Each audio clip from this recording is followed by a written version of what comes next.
Welcome to JD Clips. Please enjoy the short versions of our famous videos and keep learning. And don't forget to subscribe. वो ये कहते हैं कि हिंदू कौन है? हिंसा हिंसा हिंसा, नफरत नफरत नफरत, नफरत नफरत। असत्य असत्य असत्य। तो मैं अब उनको ये बताना चाहता हूँ कि लेकिन वो तो ये कहते हैं कि साहब हमने तो बीजेपी वालों को कहा था, हिंदुओं को थोड़ी कहा था। कोई जाकर रिकॉर्डिंग में देख ले, उसमें तो बीजेपी नाम नहीं था। जो और उसका भी वर्ड्स है वो कहते हैं जो अपने आप को हिंदू कहते हैं। उसका भी मैं उत्तर देता हूँ, मगर मैं उससे पहले ये कहना चाहूँगा, जो उन्होंने कहा कि हिंसा करते हैं लोग, तो भगवान शंकर के स्वरूप को समर्पित कविता की पंक्ति है कि मैं मधु से अनभिज्ञ आज भी जीवन भर विषपान किया, जो पूरे हिंदू समाज के लिए लागू होती। मैं मधु से अनभिज्ञ आज भी जीवन भर विषपान किया है, किया नहीं विध्वंस विश्व का आजीवन निर्माण किया है। दीन दुखी हूं पर मानव के वनवासी हूं, पर दीन दुखी मानव के मन में रहता हूं। सन्यासी हूं पर वैभव से दुनिया की झोली भरता हूं, और शूर भरे कंटक पथ पर जीवन भर अभियान किया है, किया नहीं विध्वंस विश्व का आजीवन निर्माण किया है। और विध्वंस का चरम होती है भस्म, तो कहते हैं मुट्ठी भर अवशिष्ट भस्म पर जीवन भर अभियान किया है, और जरूरत पड़ी तो प्रलयंकर हूं महाकाल बन पापों का अवसान किया है, किया नहीं विध्वंस विश्व का आजीवन निर्माण किया है। उस विराट तत्व को समझने के लिए जिस प्रकार का छिछोरापन मैं कहता हूं संसद के पटल पे दिखाया गया, वो अशोभनीय है। और दुख की बात यह है कि वो पार्टी जो महात्मा गांधी की विरासत का दावा करती हो, जो महात्मा गांधी ने कभी सोचा था कि हिंद स्वराज लिखा था, तिलक ने स्वराज्य की बात कही थी, स्वराज्य में स्व का तत्व इतने विकृत और विक्षिप्त रूप में संसद के पटल पर दिखाई पड़े, वो भी उसी पार्टी के द्वारा, ये और भी दुखद और कष्टदायी है। अच्छा, आप जो बात कही कि उन्होंने कहा कि बीजेपी वालों के लिए, उस पर भी मैं कहना चाहूंगा, ये कोई राहुल गांधी जी का कोई आइसोलेटेड बयान थोड़ी है। प्रधानमंत्री श्री नरेंद्र मोदी जी ने क्या कहा फ्लोर पे, फ्लोर द हाउस, शक्ति के बारे में बोला। ये एक संयोग है या प्रयोग है। देखिए, इन्होंने लगातार, ये वो है जिन्होंने कहा कि हिंदू धर्म में जो शक्ति है उससे हमें लड़ना है। ये वो गठबंधन है जिसने ये कॉन्फ्रेंस की इरेडिकेशन ऑफ सनातन धर्म, हिंदू धर्म का समूल नाश। ये वो गठबंधन है जिन्होंने रामचरितमानस की प्रतियां फाड़ी। ये वो लोग हैं जो 2-3 साल से दुनिया में जो कॉन्फ्रेंस हो रही है डिसमेंटलिंग ग्लोबल हिंदुत्व, यानी वैश्विक स्तर पर हिंदुत्व को का नाश करना। ये वो लोग हैं कांग्रेस पार्टी के कर्नाटक के कार्यकारी अध्यक्ष रहे, जो आप पीडब्ल्यूडी मिनिस्टर हैं, सतीश जारकिहोली बोल चुके हैं हिंदू शब्द गंदा है। और ये वो हैं जो हिंदू के साथ आतंकवाद शब्द बोल चुके हैं। बकौल विकीलीक्स, मैं ये नहीं कह रहा हूं विकीलीक्स में जो लिखा है वो एकदम सत्य है, पर आज तक कांग्रेस और राहुल गांधी ने उसका खंडन नहीं किया है। विकीलीक्स में तो वो ये तक बोल चुके हैं कि जो हिंदू एग्रेशन है वो लश्कर तैयबा से ज्यादा खतरनाक है।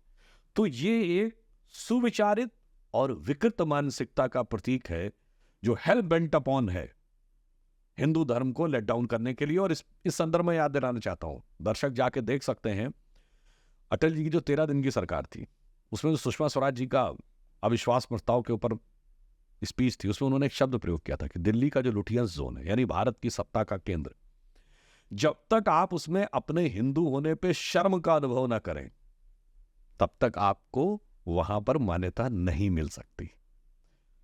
तो कांग्रेस पार्टी उसी विरासत की मानसिकता की, गुलामी की मानसिकता की प्रतीक है, जो 20वीं सदी से 21वीं सदी में आने के बाद भी हिंदू होने पर शर्म का अनुभव, अपने धर्म ग्रंथों पर ग्लानि का अनुभव, और मजे की बात, बगैर पढ़े, इसमें से किसी ने कोई हिंदू धर्म ग्रंथ नहीं पढ़ा, किसी ने वो भाषा नहीं पता, इनमें से किसी ने किसी गुरुकुल में शिक्षा नहीं ली, और सब उसके खिलाफ बोलते हैं। तो दूसरी तरफ है, एक तरफ हिंदू होने पर शर्म करने की मानसिकता और एक हिंदू होने पर गर्व करने की मानसिकता, इन दोनों का अंतर है। और इसीलिए उन्हें नजर आता है ये शर्म की मानसिकता को, और शर्म की मानसिकता किस सीमा तक थी। मैं एकदम एक दूसरे विषय पे जाता हूं। आप याद करिए 70 और 80 के दशक में भारत की एक ग्रोथ रेट क्या थी, 2%। तो कहा जाता था this is a Hindu rate of growth. मतलब आप हिंदू को भारत की एक हद तक अपमानजनक कही जाने वाली 1.8 और 2% ग्रोथ रेट के साथ जोड़ देंगे। वहां पे हिंदू शब्द डालने का क्या अर्थ था? इसका मतलब हिकारत आपके मन में इतनी भरी हुई थी कि वो 2% ग्रोथ रेट और तब जब रेट ऑफ इन्फ्लेशन क्या होता था 10, 12, 15, 16%, सन 73-74 में 26%, सन 90-91 में 17%। ये लोग कहते हैं ना वो हिंदू, हम हिंदू को मानते हैं, हिंदुत्व को नहीं। तो आप जिस रूप के हिंदू को मानते थे तब rate of growth 2%, rate of inflation 10 से लेके 16, 17 और 26%, और फॉरेन एक्सचेंज रिजर्व कितना था? 1 बिलियन से नीचे आ गया था। और दर्शक कहेंगे 91 में 1 बिलियन से नीचे, तो पहले ही बता देना चाहता हूं 7 बिलियन था हमारा 1980 में। और मजे की बात है चाइना का $2.5 बिलियन था फॉरेन एक्सचेंज रिजर्व 80 में। आज चाइना कहाँ, हम कहाँ पहुंचे? खैर, तो हम 7 बिलियन से, तो हम भी $650 बिलियन। अब 7 बिलियन से आपने 1 बिलियन के नीचे ले आए। ये वो थे जो हिंदू कहते थे, उन्हें हिंदू समझ में आता, उन्हें हिंदुत्व समझ में नहीं आता, और सोना गिरवी रख दिया गया था। और जब हिंदुत्व समझ में आने वालों की सरकार आई, तो अटल जी की सरकार, सुनिए, 10% हो गया। 100 बिलियन डॉलर पे फॉरेन एक्सचेंज रिजर्व पहुंचा अटल जी की सरकार में, 500 बिलियन पे पहुंचा मोदी जी की सरकार में, आज 650 बिलियन है। रेट ऑफ ग्रोथ 8.2 हो गई, रेट ऑफ इन्फ्लेशन 5% से नीचे आ गई। तो भाई अगर आप देख लें, तो अगर आपको वो जो हिंदुत्व समझ में नहीं आता है, तो वो देश का विकास भी नहीं कर पाता है। ये हिंदुत्व की बात किया आपने, इस पर जो है ये बड़ा आजकल हमारे जो वामपंथी लोग हैं उनका ये डिवाइस किया हुआ है कि भाई हिंदू कुछ और है, हिंदुत्व कुछ और है। और वैसे तो मैंने भी इस पे आर्टिकल लिखा है, आपका क्या विचार है? देखिए, ये निहायत ही हास्यास्पद और कुटिलतापूर्ण है। देखिए, हिंदू धर्म के साथ किस ढंग की, भारतीय संस्कृति के साथ भी मैं कहूँगा, छल किया गया। आपने हिंदुइज्म वर्ड सुना होगा, पर ism is always a claim. हाँ, इसीलिए मैं कह रहा हूँ, मगर आपने क्रिश्चियनिज्म और इस्लामिज्म तो वर्ड नहीं सुना है।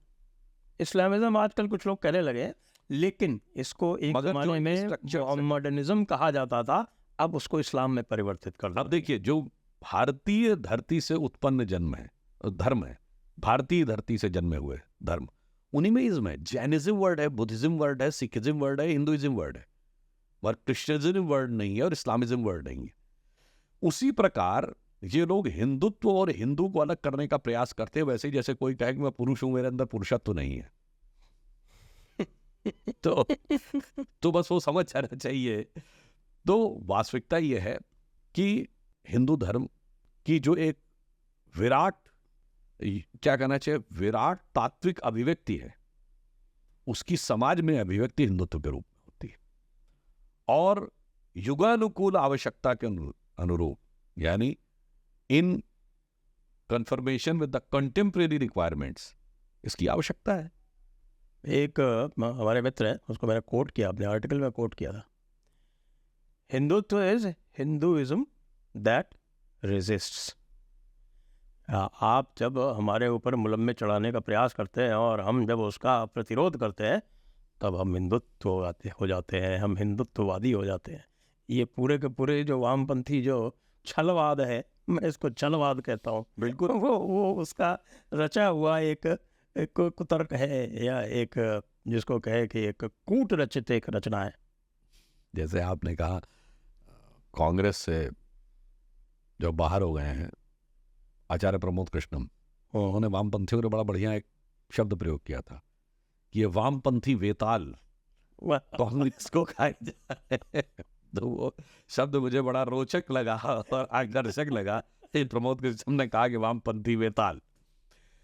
अब ये अगर देखा जाए तो ये जहां बैठ जाते हैं, वही जो है वो उस प्रदेश का, उस देश का, उस व्यवस्था का पूरी तरीके से नाश हो जाता है। और जो आपने ये छल की बात कही, आपने रेस्ट की बात कही, वो ये कहे कि हिंदुइज्म, हिंदुत्व की अभिव्यक्ति, हिंदुत्व का कोई पॉलिटिकल अभिव्यक्ति नहीं होनी चाहिए, यही तो उनको है ना। तो मैं उनसे पूछना चाहता हूं, छत्रपति शिवाजी महाराज ने जो अपना साम्राज्य बनाया था, उसका नाम हिंदवी साम्राज्य, हिंदवी स्वराज, और बाद में हिंदू पद बादशाही था कि नहीं? That was clear cut political resistance. और उसके लिए उनके राजकवि भूषण ने बहुत साफ साफ लिखा भी है कि राखी हिंदुवानी हिंदुवान का तिलक राखियो। अब किसी को कोई अगर ये कहे कि हिंदुआनी शब्द हिंदुत्व नहीं है, तो मुझे लगता है अब ये कुतर्क की बात हो जाएगी। कल के दिन आप कहें कि मान लीजिए हिंदी में ही है, अलग अलग लहजे में, राजस्थान में कुछ अलग लहजे में कोई चीज़ें प्रयोग की जाती हैं, तो आप यूपी में आएंगे तो थोड़ा सा उसका वर्ड बदल जाएगा, तो बिहार में थोड़ा वर्ड बदल जाएगा। इसका अर्थ ये नहीं हुआ कि उसका भाव बदल गया। तो कहते हैं राखी हिंदुआनी हिंदुआन का तिलक राख्यो, स्मृति पुराण राख्यो वेद धुन सुनी में, और शाही के सपूत शिवराज शमशीर तेड़ी, दिल्ली दल दाब के दीवार राख्यो दूनी। तो सीधे दिल्ली दल को दबाने की बात कर रहे हैं, यानी सीधे पॉलिटिकल कॉन्क्वेस्ट। शाही के सपूत शिवराज शमशीर तेरी, यानी तलवार की बात कर रहे हो, किसको? राखी हिंदुआनी हिंदुआन का तिलक राख। तो बहुत स्पष्ट रूप से 400 साल पहले यह बात कही गई है। अब फिर भी किसी को नहीं समझ में आ रही हो तो इसका मतलब या तो वो समझना नहीं चाह रहा है, और या फिर उसे समझ रही है।